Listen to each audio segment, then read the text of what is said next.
आज हम आपको एक ऐसे स्कूल में लेकर चलेंगे जिसे देखकर आप हैरान हो जाएंगे, चौंक जाएंगे और सोचने पर भी मजबूर हो जाएंगे। सबसे पहले मैं स्कूल का नाम आपको दिखा देता हूं, उत्क्रमित मध्य विद्यालय पुरैनी। ये मयूरहंड में है, चतरा जिला के मयूरहंड में ये स्कूल।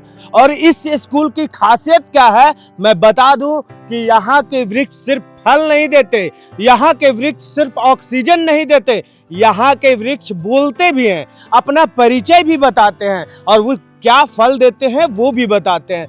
यहाँ पे हर एक पेड़ में आपको QR लगा हुआ नजर आएगा, स्कैनर लगा हुआ आएगा। जो स्कैनर पहले पैसे लेन देन के लिए हुआ करते थे, वो स्कैनर अब इन वृक्षों पर लगा हुआ रहता है और इन वृक्षों पर लगा हुआ स्कैनर आपको अपना परिचय बताएगा। और यहाँ के शिक्षक, यहाँ के स्टूडेंट खुद जीते हैं इन चीजों को और आज पूरे चतरा जिला में कहीं ना कहीं वो चाल कायम कर रहे हैं। आइए सब कुछ जानते हैं। देखिए ये नन्हे मुन्ने बच्चे देख रहे हैं ना, और ये QR देख रहे होंगे।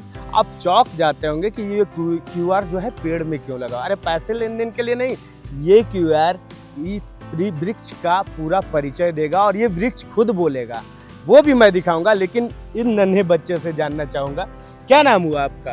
कन्हैया कुमार। ये वृक्ष जो है कौन सा वृक्ष है? कल्पतरु। इस वृक्ष की खासियत क्या है? ये जो आप वृक्ष देख रहे हैं यह कल्पतरु वृक्ष है। यह कल्पतरु वृक्ष दुर्लभ वृक्ष में आता है। हम अभी उत्क्रमित मध्य विद्यालय पुरैनी, प्रखंड मयूरहंड, जिला चतरा में खड़े हैं। वेदों और पुराणों को माने तो दर्शन मात्र से ही हमारी इच्छाएं पूरी होती हैं। कल्पतरु वृक्ष का समुद्र मंथन में उत्पत्ति हुई थी। इंद्र भगवान के द्वारा इसको सूर्यकानन वन में रोपित किया गया था।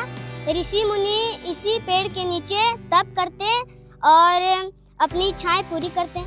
2021 नवंबर में हजारीबाग में हमारे स्कूल के शिक्षक मनोज सर के द्वारा 104 वृक्ष लगाए गए थे।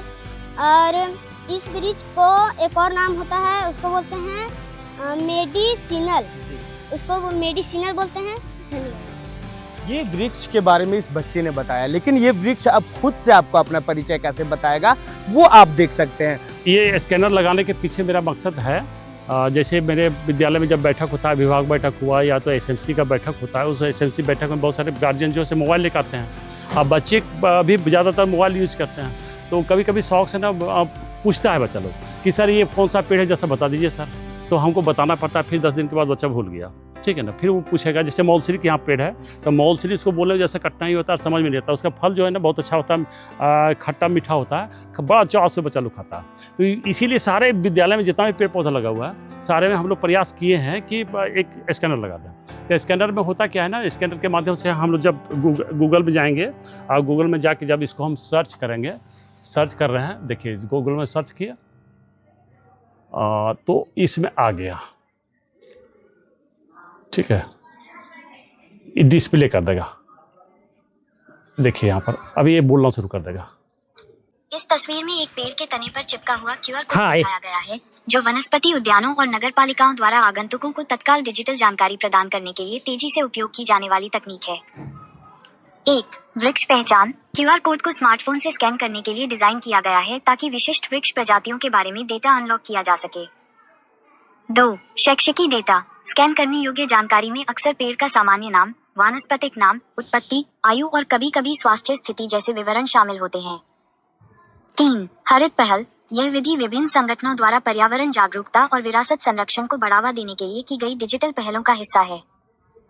और 4. हिंदी लेबलिंग। लेबल पर हिंदी पाठ। कटहल, कटहल का अनुवाद कटहल होता है, जो पेड़ की प्रजाति की पहचान करता है। 2. QR कोड के नीचे हिंदी शब्द कल्पवृक्ष छपा हुआ है। 3. हिंदू पौराणिक कथाओं में कल्पवृक्ष एक दिव्य इच्छा पूर्ति करने वाला वृक्ष है।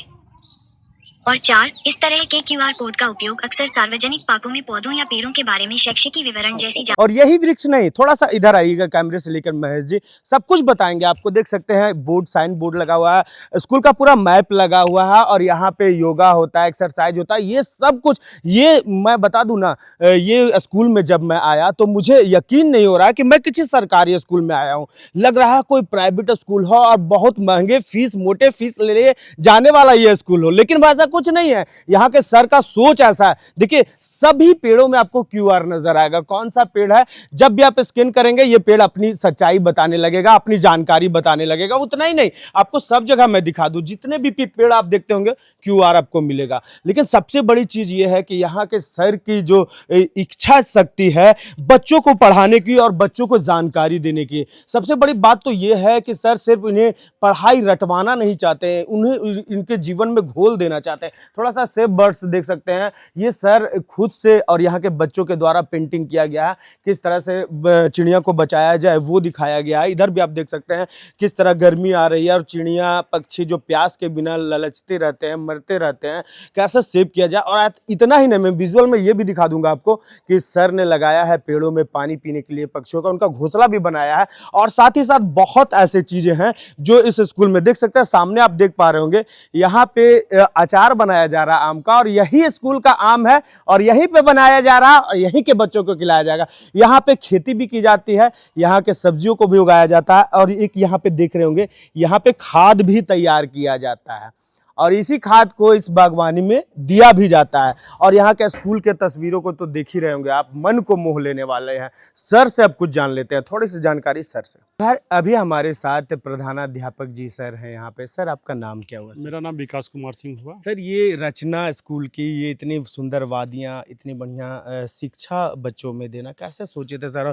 और कृषि से जोड़ना ये कैसे? सर यहाँ देखिए, यहाँ पर जो जमीन है, जो विद्यालय की भूमि है, वो 1 एकड़ 54 डिसमिल जमीन है सर। जी सर। तो हम, मेरा जो प्रतिनियुक्ति हुआ था यहाँ पर, तो उस समय ये विद्यालय जो था बिल्कुल ये चारागाह था। एक रूम थी, बिल्डिंग का 2 रूम का कमरा था इसमें। और उसमें जो है ना पूरे गांव का जानवर जो है, से बकरी हो गया, जानवर हो गया, सारा यहाँ पर खुले में चलता था। बरामदा में देखिए तो वही स्थिति, बुरा स्थिति, बिल्डिंग का बुरा स्थिति। तो देख के दिमाग में कितना सारा जमीन है, और यहाँ एक भी पेड़ नहीं था जी। तो मन में आया क्यों नहीं इसको हरा भरा किया जाए जी। तो 2009 में हम वृक्षारोपण महोत्सव इसमें मनवाए थे। उसमें DDC, तत्कालीन जो DC थे, उनका नाम था बाबूलाल मुर्मू जी। तो उन्हीं के द्वारा सबसे पहले यहाँ रोपित करवाया गया पौधा, और उसमें बहुत अच्छा, पहली बार था इस क्षेत्र में। इससे पहले एक पचघारा विद्यालय था, पचघारा विद्यालय में 2008 में वृक्षारोपण महोत्सव मनाया गया। उसके बाद हम 2009 में वृक्षारोपण महोत्सव यहाँ मनवाया। सर एक स्पेशल चीज़ आप हमको बताइए, आपके स्कूल में QR दिख रहा है। हाँ। जो पेड़ अपनी बारे में खुद बताता है, ये सोच कैसे आया सर आपको? सर ये सोचे, जैसे हम लोग दुकान में जाते थे, देखते QR कोड लगा हुआ था उसमें। तो जो पैसा हम लोग जैसे ही उसमें दिए, उसके अकाउंट में पैसा चला जाता था। तो उसमें दिमाग में आया था, हम लगता है 3-4 साल पहले ये काम हम लोग किए थे। एक आध पेड़ में किए थे, फिर मन किया कि सारे पेड़ में करेंगे। तो उसमें अब दिमाग, तो क्यों नहीं इसको हम लोग QR कोड में इसको परिणत कर दें। जो इससे होगा कि जो भी मोबाइल लेकर आएंगे, अपना सर्च करेंगे, पौधे के बारे में आपको जानकारी। जैसे मौलश्री, ये तो पहली बार देख रहे होंगे कि इस क्षेत्र में बहुत कम मौलश्री का पेड़ है। तो मौलश्री का पेड़ में तो बच्चा भी नहीं जानता है, पहचान पाता है इसका औषधीय गुण क्या है, इसके बारे में बच्चा नहीं जान पाता है। ठीक है ना। तो इसको जैसे ही आप QR कोड से स्कैन कीजिएगा, इस पेड़ के बारे में टोटल आपको बता दिया जाएगा। इसका इससे होता है कि इसका मसूड़ा जो मजबूत होता है, दांत इसका बिल्कुल हार्ड पत्थर का दांत हो जाता है इसका, यदि आप दातन करते हैं तो। इसका फल भी जो है ना, बच्चा बहुत आनंद से खाता है। हल्का लाल इसका फल होता है और उसके मैंने खट्टा और मीठा दोनों होता है। तो बड़ा चाव से बच्चा लोग खाता है, जानकारी भी होता है। आपने ऑफ कैमरा एक बात कहा था हमसे सर कि अभी के बच्चे सिर्फ बिजनेस और सिर्फ नौकरी के पीछे दौड़ते हैं, कृषि की से दूर होते जा रहे, वो सोच है हमें, क्या इसके बारे में? सर इसके बारे में यही है कि यदि ये बच्चा, हम लोग देखते हैं ना कि अभी जो है गाँव से बहुत ज़्यादा पलायन हो रहा है। बहुत ज़्यादा पलायन का कारण क्या है कि यहाँ पर रोजगार नहीं है। रोजगार नहीं, तो इसके लिए यदि हम रोजगार के, जमीन है उसके पास में, लेकिन जब वो पैसा कमाना चाहता है बाहर में जाकर के, सबसे बड़ी समस्या ये हो गया। और तो इसके लिए हम लोग क्या करते हैं कि बचपन से यदि बच्चा खेती साथ में मिलकर करते हैं कि खेती करना सीख जाए बच्चा, तो इसके अंदर एक रुचि जगेगा, और रुचि जगेगा तो वो भी अपने घर में इस तरह से ज़मीन को उपजा सकता है, जो परित पड़ा हुआ भूमि रहता है। ये है सरकारी स्कूल के टीचर। लगता है आपको कि ये सरकारी स्कूल के टीचर है? नहीं लगता होगा, क्योंकि इनकी सोच एक अलग स्तर तक है। इतना ही नहीं, विजुअल में मैं दिखाता हूँ, उसको देखिए आप पहले। एक ऐसा रूम जहाँ जब मासिक आते हैं बच्चों को तो उन्हें डराया नहीं जाता, उसे समझाया जाता है कि ये उनके जीवन का एक अंग है, उसे कैसे लड़ना है और उसे कैसे शुद्ध रहना है वो बताया जाता है। उसे कैसे डिस्ट्रॉय किया जाए, उसे कैसे नष्ट किया जाए, वो इनके पास उपकरण बना कर दिया गया है। यहाँ कैसे खाद तैयार हो वो भी है, यहाँ कैसे सब्जियां उगाया जाए वो भी है, और यहाँ के फल, यहाँ के वृक्ष जो फल दे रहे हैं उसे देखकर आप हैरत में हो जाएंगे। ऐसा भी होता है स्कूल, और ऐसे भी होते हैं यहाँ के बच्चे। यहाँ के बच्चे से जब मैं मिला और शिक्षक से मिला तो ये शिक्षक और गुरु वाला नहीं था, बाप और बेटा वाला था, एक दोस्त वाला था। ये रिश्ता है इस स्कूल में बच्चों के साथ, और लगता है कि ये सच में यहाँ के जो बच्चे पढ़ कर निकलेंगे ना वो कृषि में आगे बढ़ेंगे। और ऐसा ही नहीं है कि सर सिर्फ कृषि में ही यहाँ आगे बढ़ेंगे, और भी चीज़ों में आगे, क्योंकि यहाँ का वातावरण, यहाँ सब कुछ सिखाया जाता है। यहाँ जीवों के साथ जीना सिखाया जाता है, पर्यावरण के साथ जीना सिखाया जाता है। इस स्कूल के बच्चे क्यों ना बढ़ेंगे आगे जब शिक्षक ऐसे सोच वाले हों।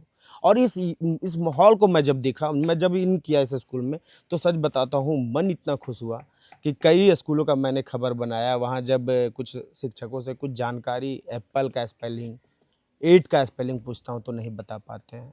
स्कूल की स्थिति इतना जर्जर होता है।